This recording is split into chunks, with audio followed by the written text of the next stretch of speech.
కాంగ్రెస్ నుంచి తీన్మార్ మల్లన్నను సస్పెండ్ చేశారు. ఎందుకు చేశారు సస్పెండ్? బలమైన కారణాలు 2-3.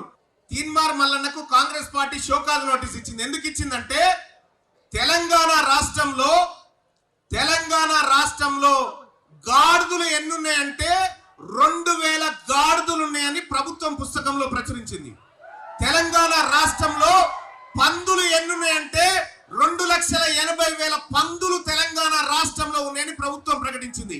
తీన్మార్ మల్లన్న ఏమడిగిందంటే ఈ తెలంగాణ రాష్ట్రంలో మా యువత ఎంతమంది ఉన్నారు, ఎంతమంది విద్యార్థులకు చదువంతలేదు, ఎంతమందికి తిండి లేదు, ఎంతమందికి ఇండ్లు లేవు, ఎంతమందికి పని లేక ఉపాధి లేక చచ్చిపోతుర్రో ఈ లెక్కలు ఎందుకు లేవని అడిగిన. పందుల లెక్కలున్నాయి, ఈ లెక్కలు ఎందుకు లేవని అడిగినందుకు నిన్ను సస్పెండ్ చేస్తామని చెప్పిరు.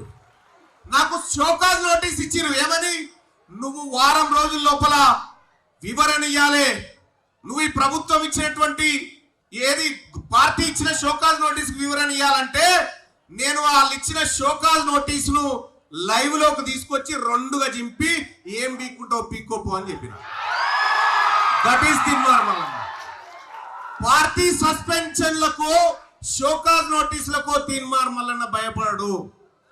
నేను ఒకవేళ భయపడాల్సి వస్తే ఈ యువత కోసం భయపడతా, వీళ్ళ తల్లిదండ్రుల కోసం భయపడతా, ఈ రాష్ట్రంలో ఉన్నటువంటి ప్రజల కోసం భయపడతా తప్ప పార్టీల కోసము పార్టీల సిద్ధాంతాల కోసము తీన్మార్ మల్లన్న లేడు.